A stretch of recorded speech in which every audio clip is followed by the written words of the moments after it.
They didn't have to say it. I could feel it like an empty chair at a full table.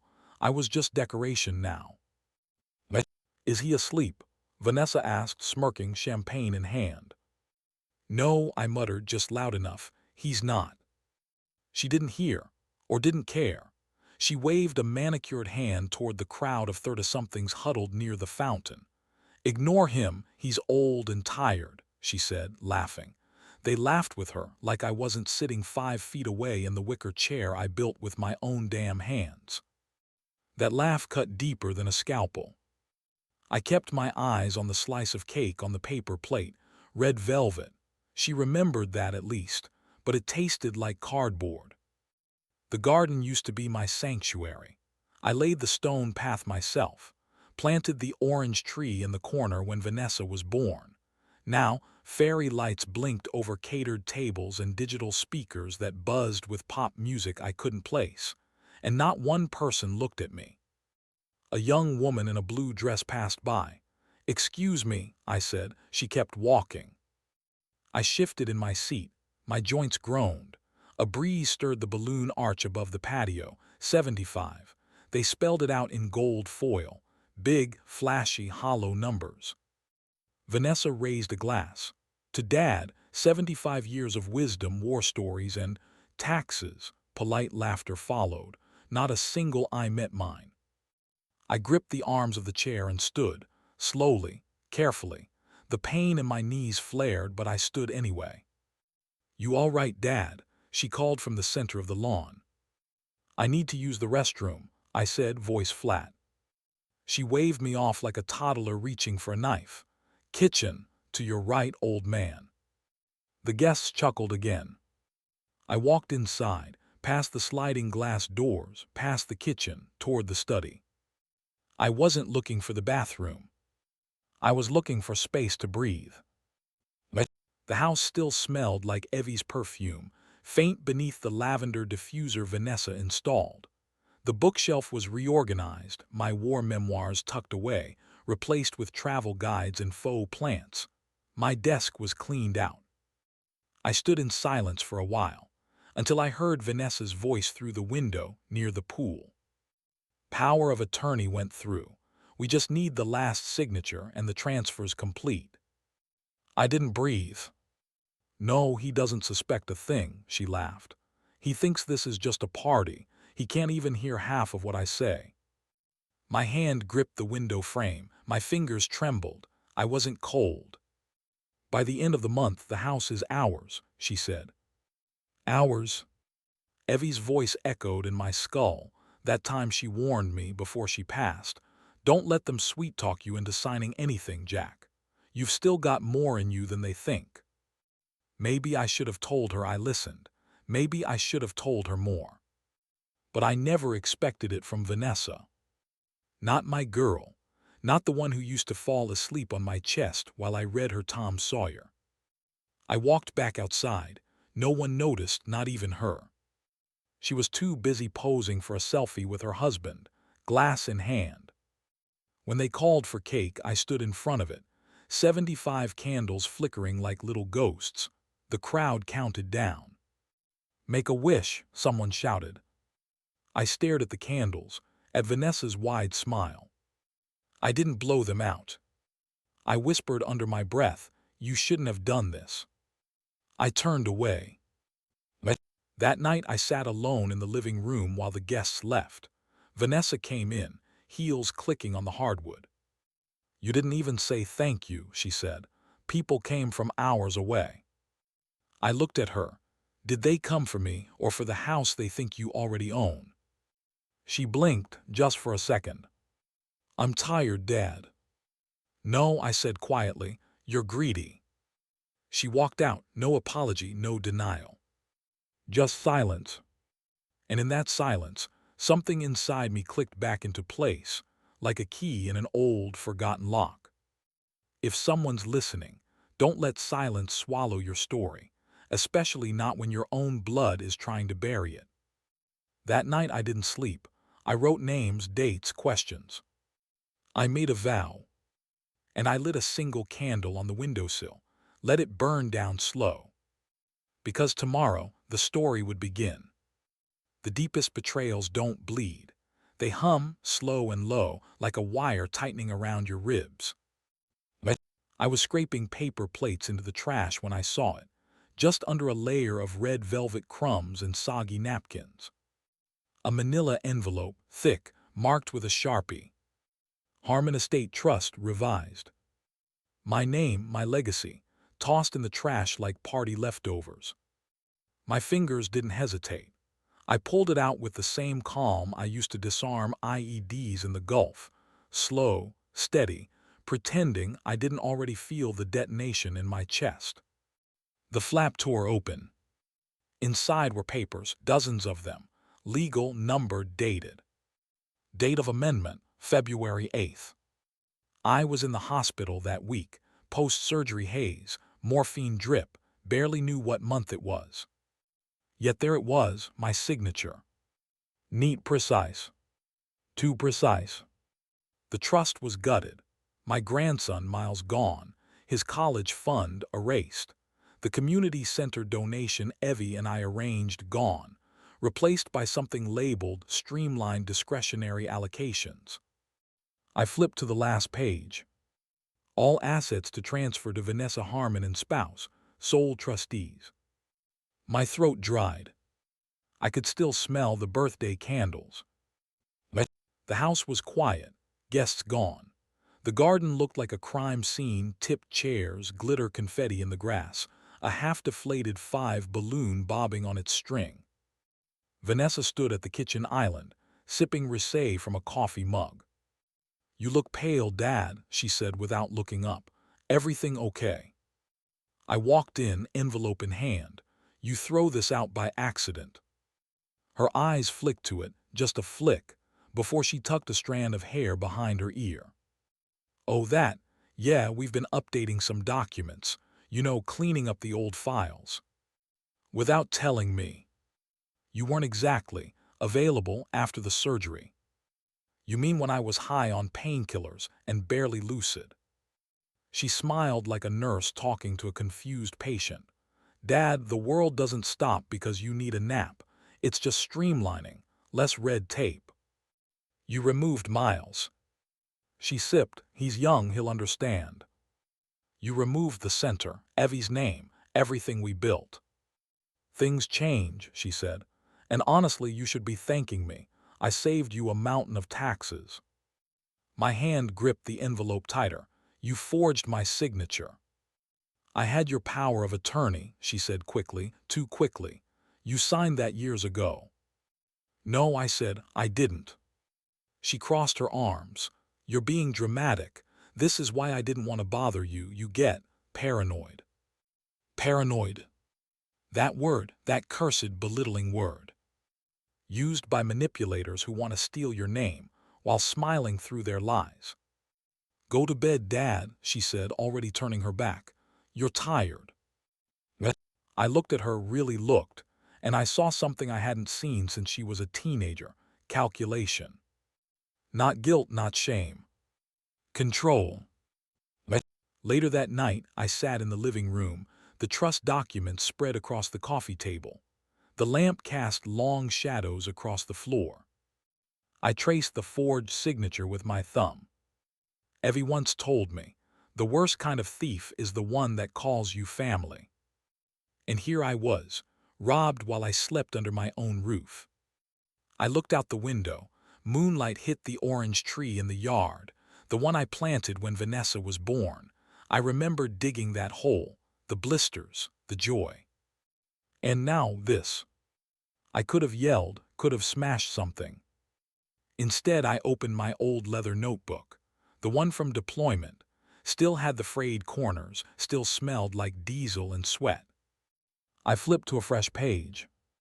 Wrote, Feb 8 Hospital, cross-reference hospital logs. Check power of attorney filing date. Handwriting analysis for signature. Contact Helen. I paused, then wrote one more line. Do not let silence win.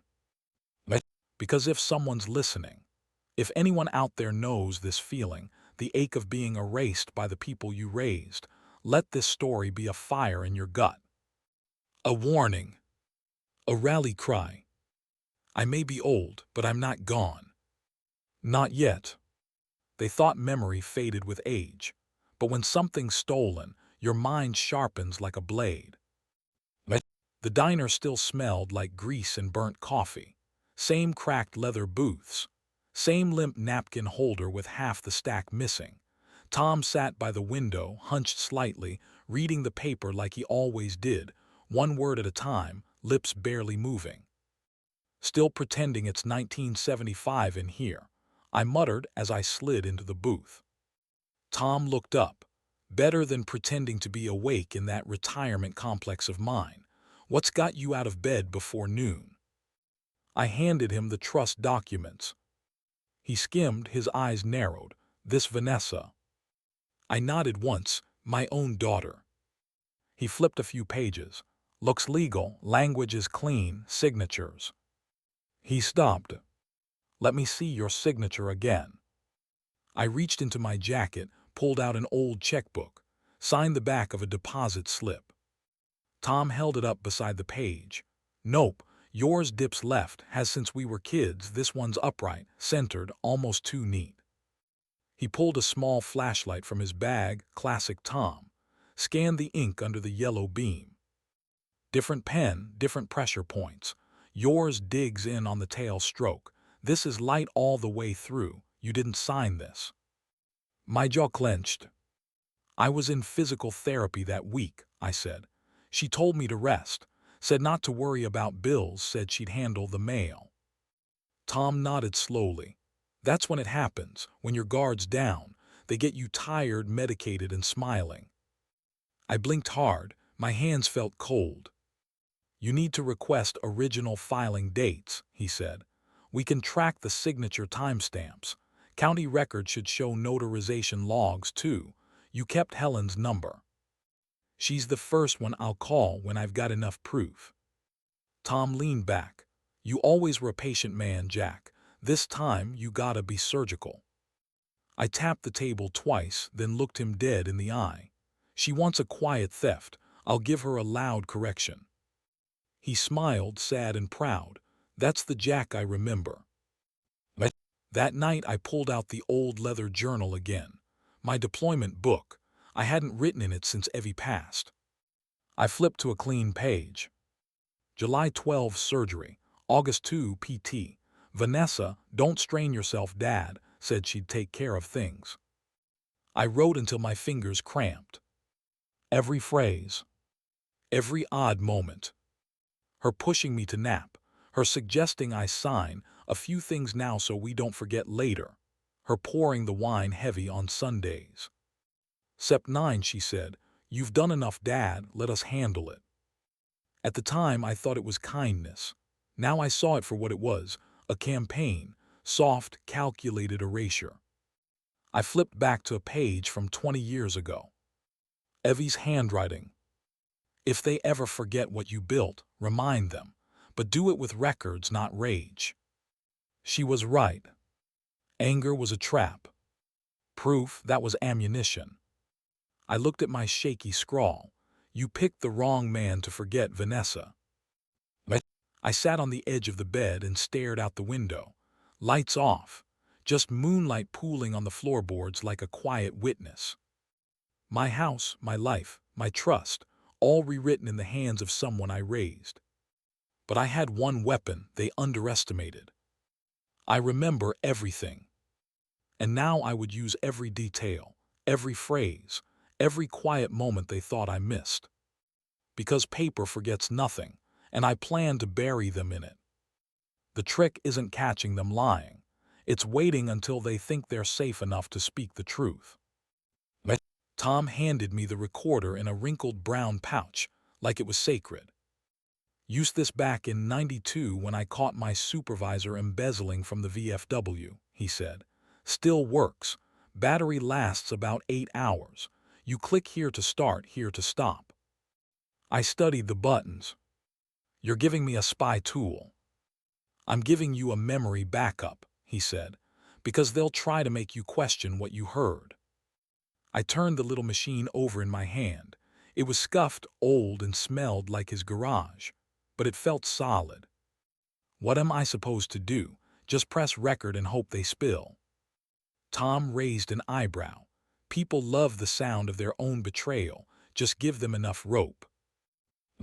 Later that week, I stood outside a beige office with polished glass windows and a brass plaque. Camille Reese, Estate Law and Veteran Advocacy. I took a breath, ran a hand through my hair, and walked in.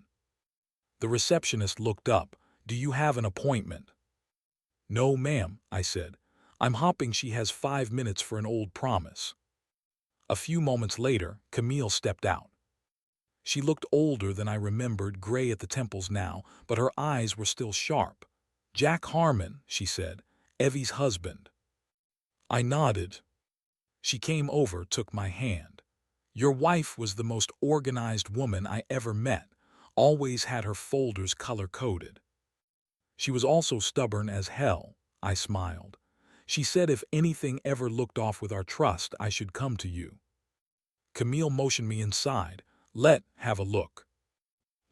She wore glasses on a chain around her neck and flipped through the document with the kind of silence that makes rooms colder. "Did you sign this?" she asked after a minute. "No." "Were you present when this was notarized?" "No." She exhaled. "This isn't legal." I sat forward. "But it's filed." "Yes," she said. "It's clean, but too clean. The formatting's perfect. The date stamps match public office hours. But," she pointed, "this line uses language the state phased out 2 years ago. It's a template from a service that doesn't exist anymore." My throat tightened. "So it's fake." "It's a forgery, but a professional one." She met my eyes. "You need to be very careful. The people who did this knew what they were doing." "Can you help me?" "I can," she said, quietly. She handed me a card, her personal line. "Start listening and document everything." That night, I was invited to dinner. Vanessa's husband, Greg, grilled steaks. She poured wine. Everything felt rehearsed. "Dad," she said mid-meal, "we've been finalizing the house title, to make things easier for the future." I clicked the recorder on under the table. "Easier for who?" I asked calmly. "Well, for everyone. You've got a lot on your plate, and if something were to happen, God forbid, it'd be smoother." Greg cut in. "Just estate stuff, legal housekeeping." I chewed my food slowly. My fork trembled against the plate. Vanessa laughed too quickly. "Don't be dramatic, Dad. It's not like we're pushing you out. You're still welcome, always." She said welcome like I was a guest, in the home I paid for, in the life I built. I glanced at the recorder under my chair. Their voices, those phrases, finalizing, easier, legal housekeeping, it was all there. They didn't say the word steal. But you don't have to say it to mean it. Later that night, I sat in the garage with the recorder in my hand. I played the conversation back. Their voices sounded slicker, colder, captured in tiny plastic speakers. It wasn't much, but it was something. My first piece of evidence. Proof they weren't just thinking about betrayal, they were mid-act. And I'd caught the first crack in their mask. The war was no longer coming. It had already begun. There's a moment right before a liar cracks, when their smile slips and their eyes ask, "How much do you know?" The house was packed. Vanessa rented a caterer, hired a string quartet, even placed candles on every step like it was a wedding, not a promotion party for Greg, who'd just been made regional director of business development, whatever the hell that meant. I stood near the sliding glass doors, watching the flames flicker across expensive wine glasses. They toasted with the ease of people who'd never built anything with their own hands. Then she took the microphone. "Everyone," she said with a practiced smile, "thank you for coming. Tonight, about celebrating Greg, of course, but also about the future, about family, about streamlining and protecting what matters most. My stomach coiled. And to my father, she added, turning toward me, thank you for being supportive as we've organized things. We love you. Polite applause. I saw her eyes flicker at mine, like daring me to smile. I didn't. I reached into my blazer, palmed the recorder in my pocket, and clicked it on. Then I walked toward the center of the room. Greg raised his glass, already drunk on success and Chardonnay. You got something to say, Jack? I nodded, took a fresh glass from the tray. To affairs, I said slowly. Funny thing about them, you always think no one's watching. Silence. The room hung still for just a breath too long. Then Vanessa laughed lightly, awkwardly. You mean business affairs, right, Dad? I smiled, sure, business.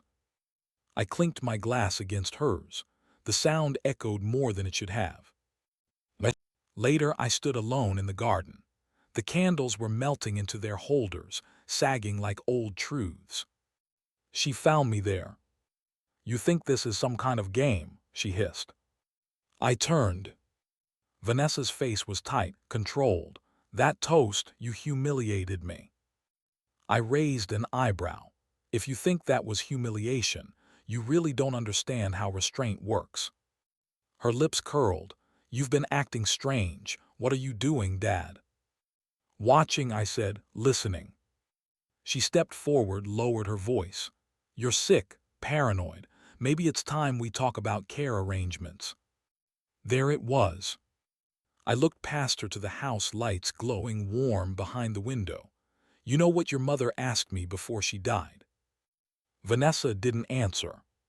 She said, promise me they'll never erase you.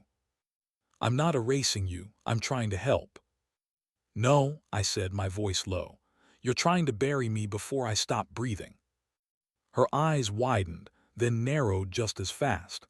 I suggest you watch how you speak to me, especially around other people. I let the silence settle. Then I clicked off the recorder in my pocket. Her head twitched slightly toward the sound. You son of a... Save it, I muttered.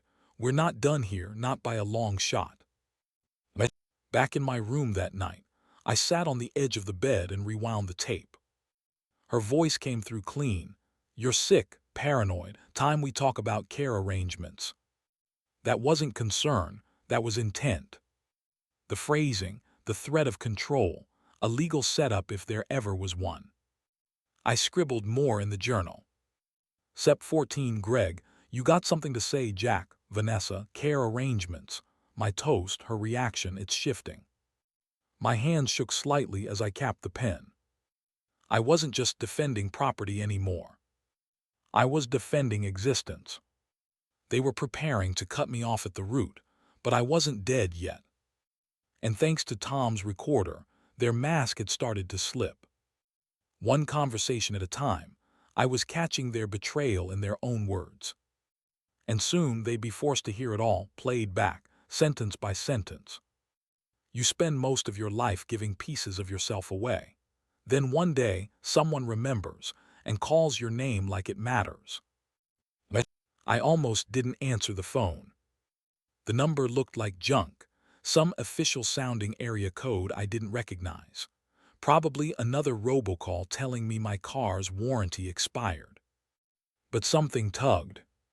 Jack Harmon, the voice said, crisp and formal. Speaking. This is Sandra Ruiz from the governor's office.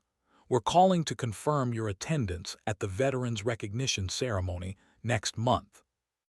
I blinked. I'm sorry, what? You were nominated by several members of the Veteran Outreach Board for your work on the Freedom Grant Project in the 90s.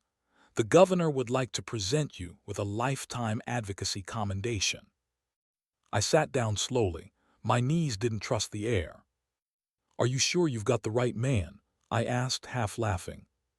She smiled through the phone. We're very sure, sir. I hung up and stared at the blank TV screen for a long while.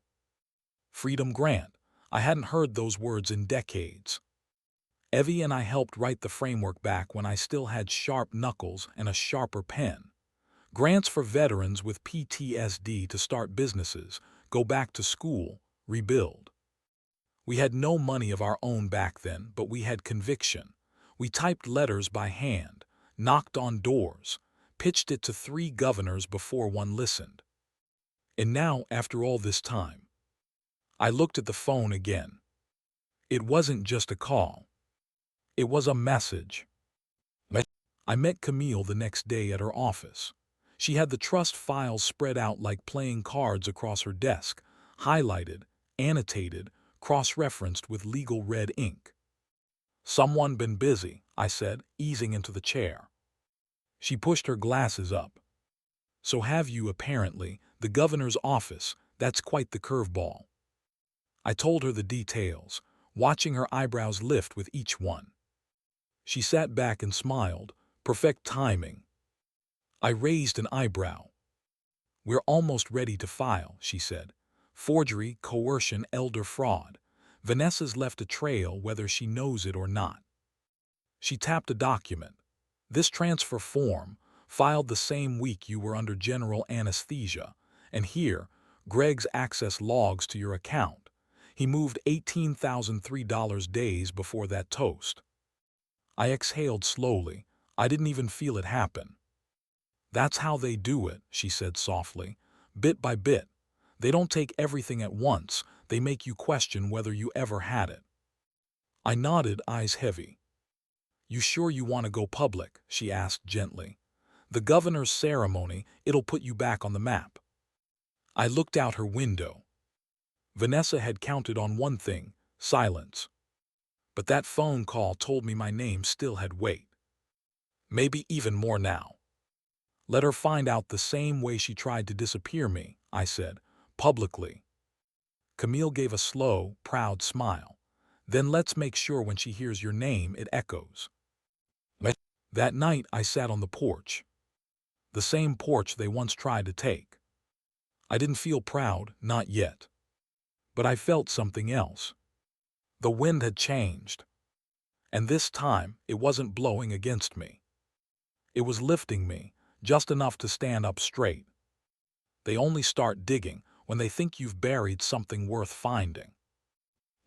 Camille leaned across her desk, voice low and sharp. "You need to back up everything, Jack. Assume they're watching, listening, preparing their own narrative." I nodded, already started. She raised an eyebrow. "Where?" I gave a small, bitter smile. "Let's just say she never touches the sugar bowl." That night I waited until Vanessa and Greg were out for dinner. Some finance event. Champagne, I'm sure. I pulled the flash drive from my coat pocket and moved slowly through the kitchen, lights dim. The sugar bowl sat right where it always had, far corner of the counter, next to the antique toaster no one used anymore. Evie used to keep her recipe cards in there, folded tight in plastic sleeves. Now it would hold something just as vital. I popped off the lid, nestled the drive beneath the white crystals, and replaced the top. Inside it, 4 voice recordings, a scanned copy of the forged trust, my old journal entries typed, a timeline Camille helped me build, day by day. Insurance. The next morning, something felt off. I walked into my study and stopped short. The door was locked. We never locked that door. I knocked once, twice, then dug the key from the hallway drawer and opened it. Nothing was missing, but everything was different. Drawer handles slightly askew, a file cabinet 2 inches to the left, one of the blinds tilted at a new angle. They searched it. Carefully, quietly, but not well enough to fool someone who had arranged this room the same way for 30 years. I sat at my desk and stared at the untouched computer. They were looking for digital evidence. They didn't find it. Because it wasn't there. At breakfast, Vanessa poured her tea without looking up. "How'd you sleep?" she asked casually. "Like a baby," I said, meeting her eyes, dreamless. She smiled too fast, then reached for the sugar. Stopped. Her hand hovered an inch above the bowls, then moved to the honey instead. She never used honey. I kept my face still. "You sure?" she asked, sitting down across from me. "You looked tense this morning." "Probably the eggs," I said, "overcooked." Greg walked in, phone in hand, tapping hard. "Something's wrong with the Wi-Fi." I stirred my coffee. "Maybe it's the universe trying to tell you to talk to people." He didn't laugh.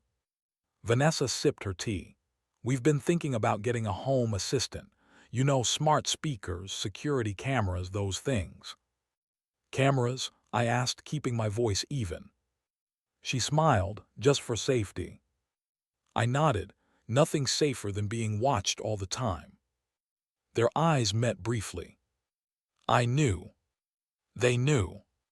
But no one said it. I met Camille that afternoon at the library. She laid out a folder between us. "Here's the legal outline: elder exploitation, breach of fiduciary trust, coercion, and forgery." I scanned the page. "You think it's enough?" "I think this belongs to someone who earned it." Daniel took the box, opened it, his wedding ring scratched but intact. "She tried to pawn it," Ruth said, her voice trembling. "Guy at the shop knows me, called me when she walked in, said she looked dead in the eyes." Daniel's fingers trembled as he slid the ring onto his pinky.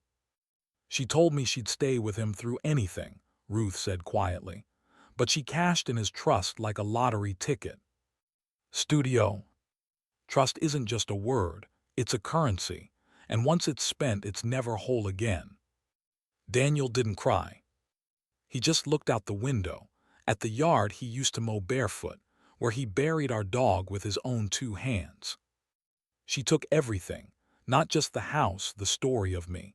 The version people remember now is a lie she rehearsed." "Then we rewrite it," I said. He turned toward me, tired but focused.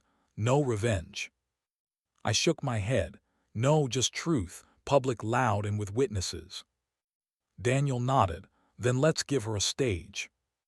And just like that, the plan shifted. Not to punish. To expose. Because lies rot in silence.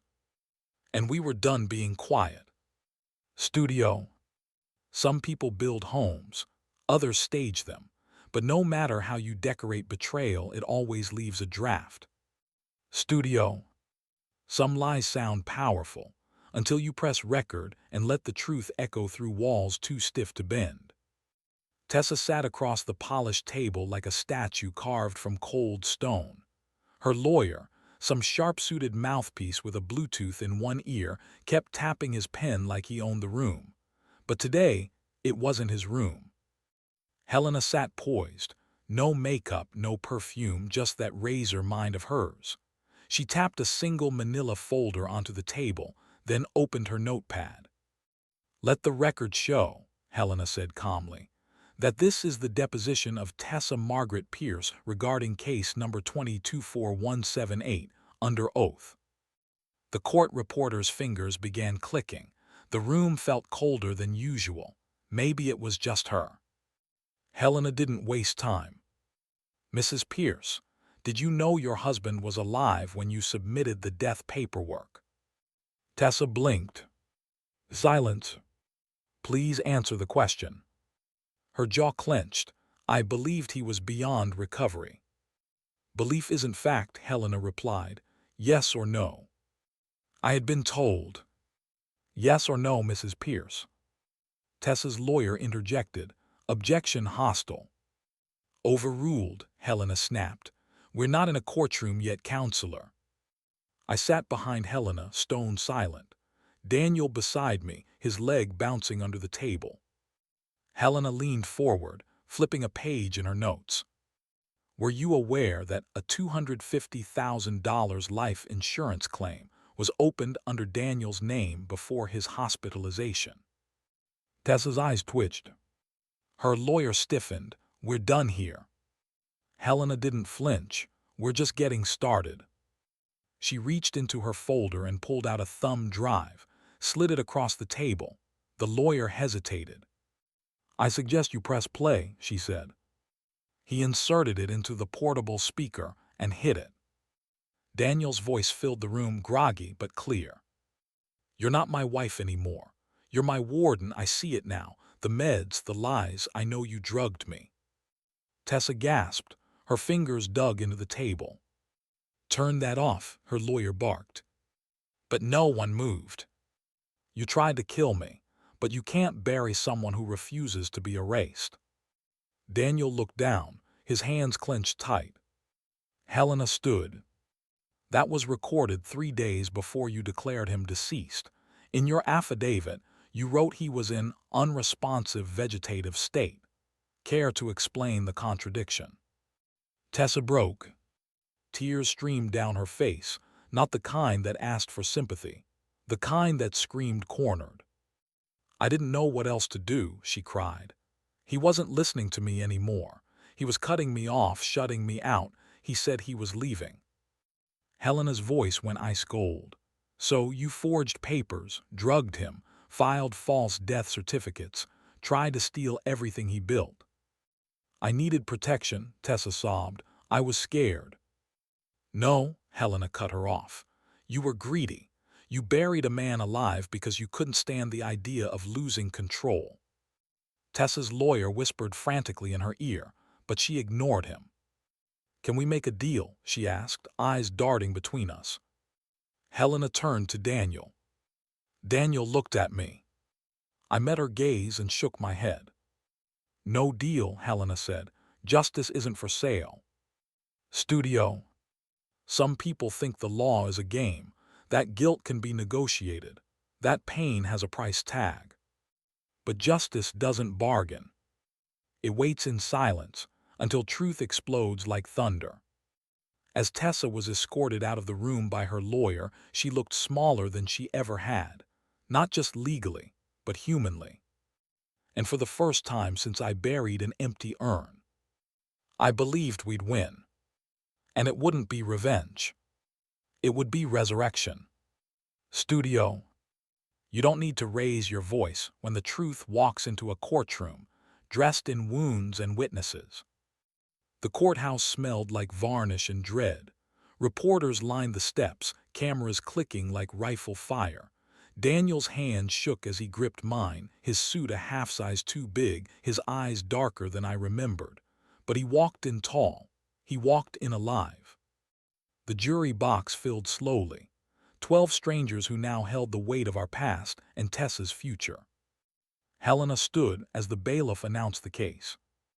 People versus Tessa Margaret Pierce, charged with false imprisonment, insurance fraud, estate theft, and falsifying death records. The gallery fell into a hush. Helena glanced back at us, then gave a short nod. Show time.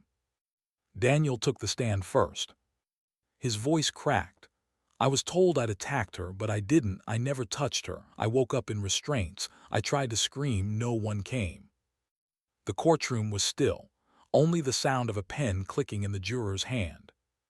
She gave them a note, said I was a danger to myself, said I was delusional. He looked at the jury. I believed her for a while, because drugs can make you doubt your own memories. Helena handed him a tissue. He didn't take it. He kept talking. She said I didn't belong in my own house, that I'd lost everything, but I hadn't lost it. She took it. One juror, a woman with silver hair, wiped the corner of her eye. When he stepped down, the room was breathless. Then came Ruth.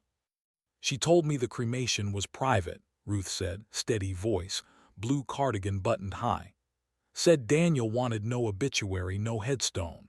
I found that suspicious. But then I found the unsigned cremation form in her trash.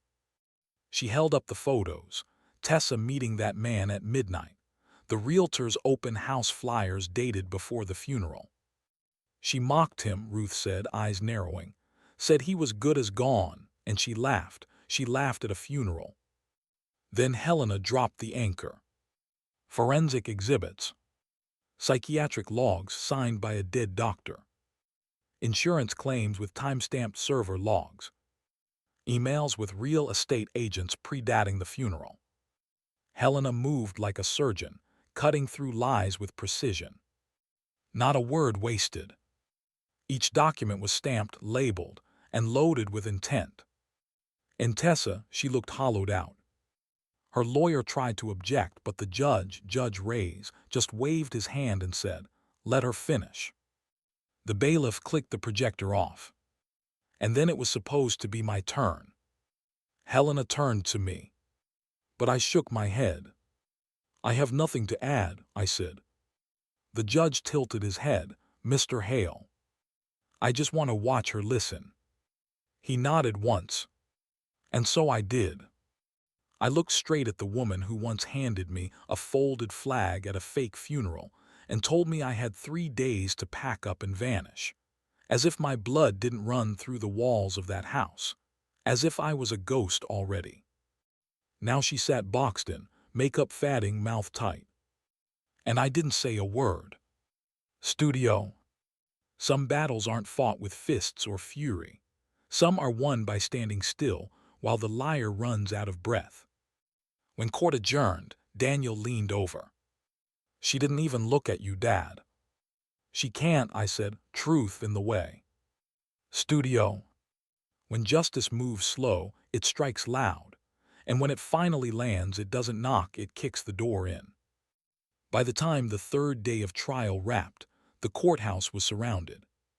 Reporters, protesters, veterans holding signs, women holding their children's hands tighter, phones out, cameras pointed like loaded guns.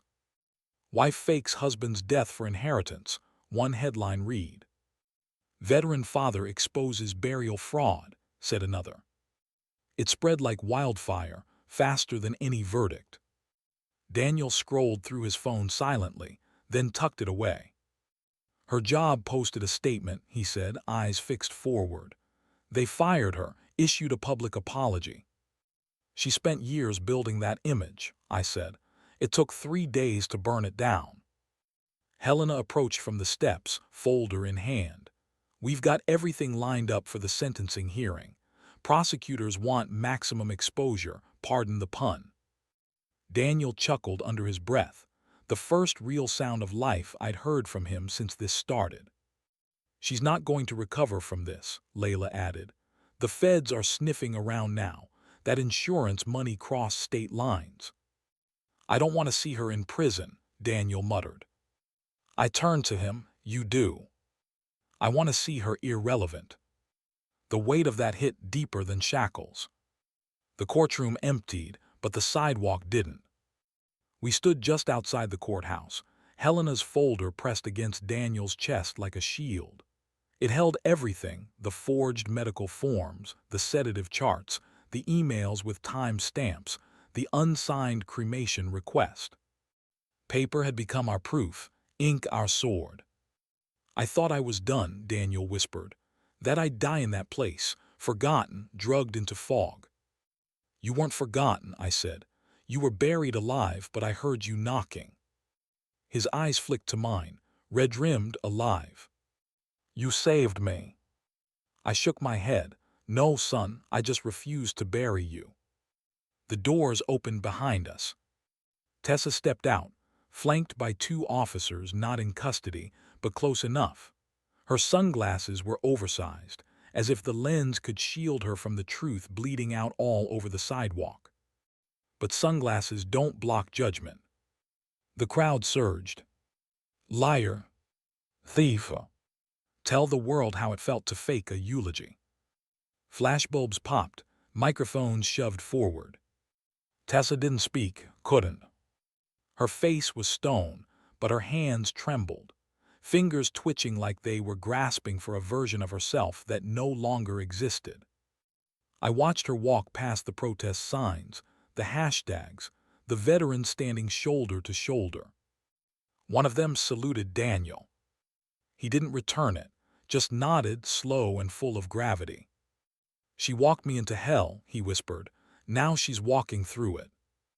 And that's when I realized this wasn't just our story anymore. It was public now, viral, archived in news feeds and message boards. It had a heartbeat of its own. Not because we screamed, but because we proved. Studio. Some justice isn't written in courtrooms, it's etched in memory, in headlines, in the silence of a crowd watching the mask fall. That night back at the motel, Daniel sat on the edge of the bed, flipping through Helena's folder again. "Why keep going through it?" I asked. "Because I want to remember what truth looks like on paper." I nodded, then added softly, "And what betrayal smells like lavender and lies."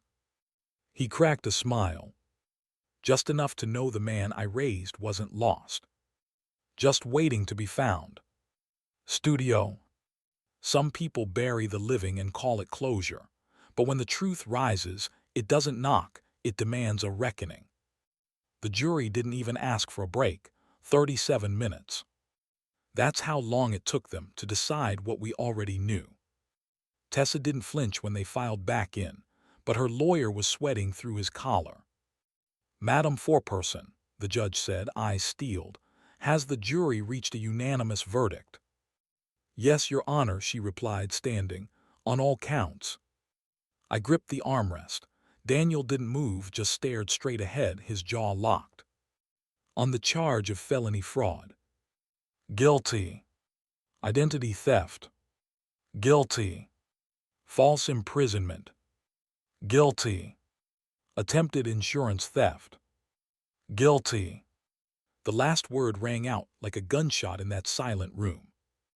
Daniel exhaled, the first full breath I'd seen him take since the trial began. Tessa sat frozen, still, but her face wasn't shocked. It was hollow, as if she'd been rehearsing this scene in her head, over and over, never believing it could actually happen. The judge cleared his throat. "Before I issue sentencing, I have something to say." He looked right at her. This wasn't a lapse in judgment. This wasn't love gone wrong.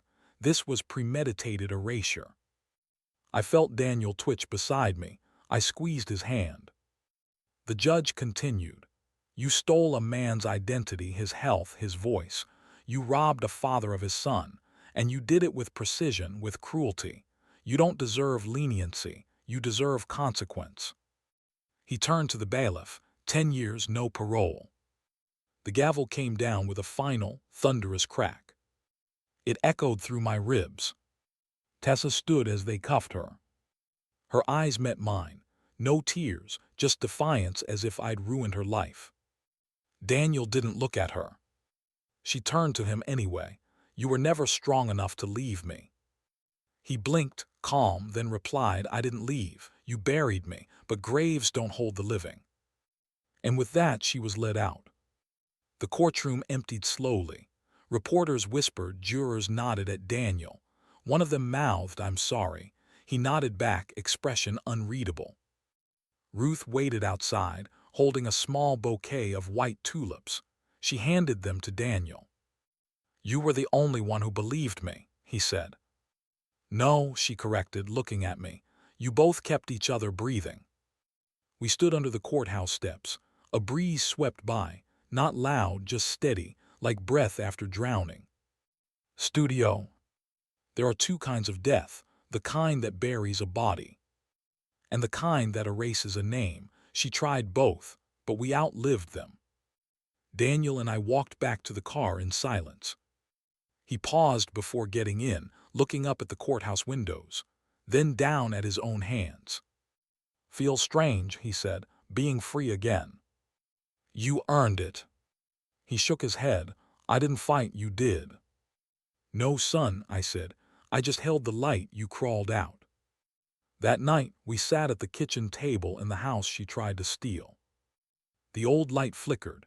The air smelled like floor polish and dusted off memories. Daniel set the verdict paperwork down in the center like a declaration. "I don't want to forget what she did," he said. "I just don't want it to define me." "It won't," I whispered. "It'll define her, you're what survived it." And for once, he didn't argue. Studio. Sometimes the sharpest wounds aren't from enemies, but from those who believed the lie and stayed silent. And sometimes silence breaks, just in time. It was a quiet morning. No hearings, no reporters, just me and the mailbox. The hinge squealed like it always had, stubborn, rusted, reliable. Inside was a single cream envelope, no return address, handwritten my name. The handwriting was tight, neat, female. I carried it to the porch like it might explode. Daniel watched from the living room, sipping coffee with one hand, his other still wrapped in gauze from the IV scars. He asked, "More court junk?" I shook my head. "Doesn't feel like it." I opened it slowly. Inside was a folded note and a photograph. "Dear Mr. Cole," it began. I never thought I'd write this. I believed her. I did. My sister was always persuasive, a survivor, she called herself. But I see now she was something else. A manipulator, a thief. I thought Daniel was dangerous. That's what she told us. I thought you were grieving. That's what she insisted. We weren't supposed to ask questions, just send flowers. But now I know. I'm sorry. He deserved better. You both did. The letter wasn't signed in full, just Marcy, Tessa's younger sister. Daniel looked up as I passed him the letter and the photo. His hand trembled. It was a picture I hadn't seen in years. Our suits were wrinkled, the wedding arch was crooked. His smile was boyish, open. He had his arm slung around my shoulder. And me. I looked proud, whole, before everything cracked. Daniel touched the edge of the photo. "She kept this." "She hid it," I said, "and now she's returned it." Daniel swallowed hard. "Why now?" "Because the truth echoes, son. Eventually, it reaches even the ones who didn't want to hear it."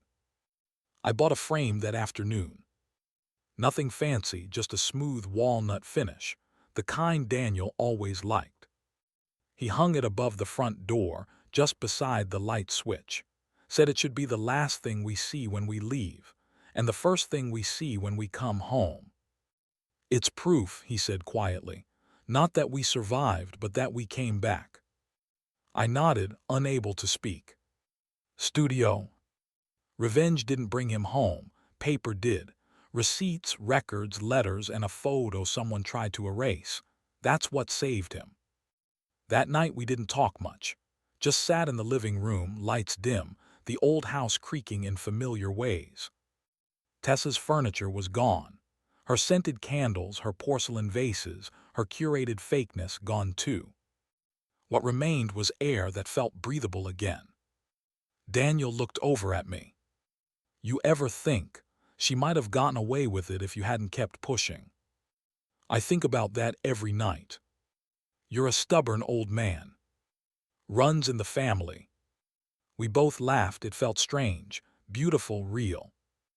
I glanced at the photo one last time before turning in. The way he smiled, the way we stood together. I whispered to myself, "You weren't just mine to grieve, you were mine to protect." And I did. Even when the world said you were gone. Even when they handed me ashes and lies. Even when I had no one but a whisper and a hunch. Studio outro. They told me my son was dead. They handed me a house full of shadows and a heart full of silence. But the paper in the mailbox told the truth. We were never finished. We were just delayed. Studio.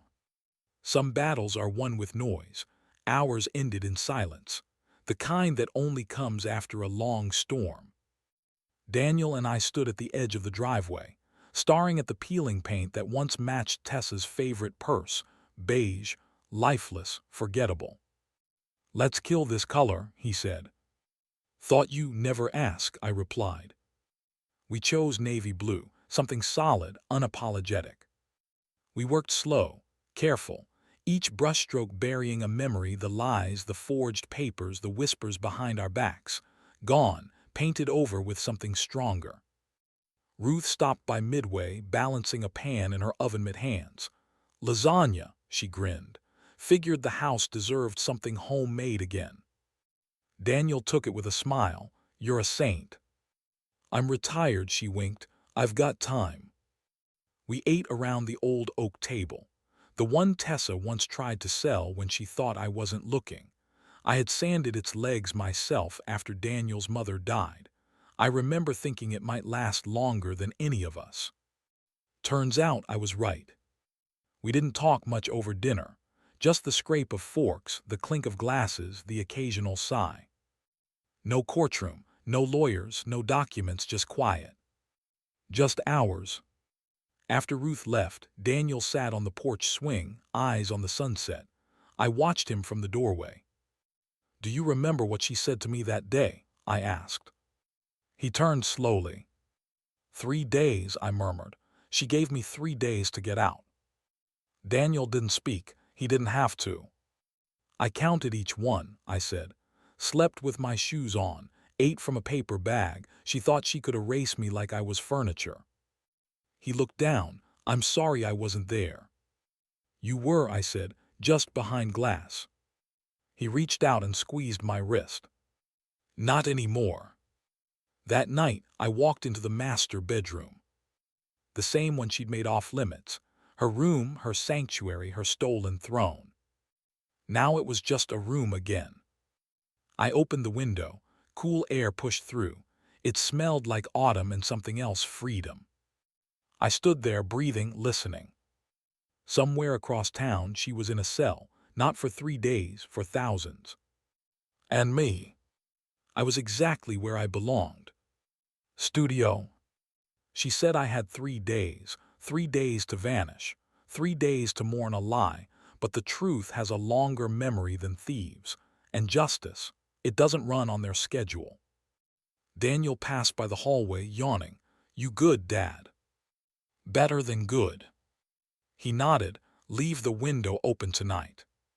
"Why that?" "Because this house needs to breathe again." So I did.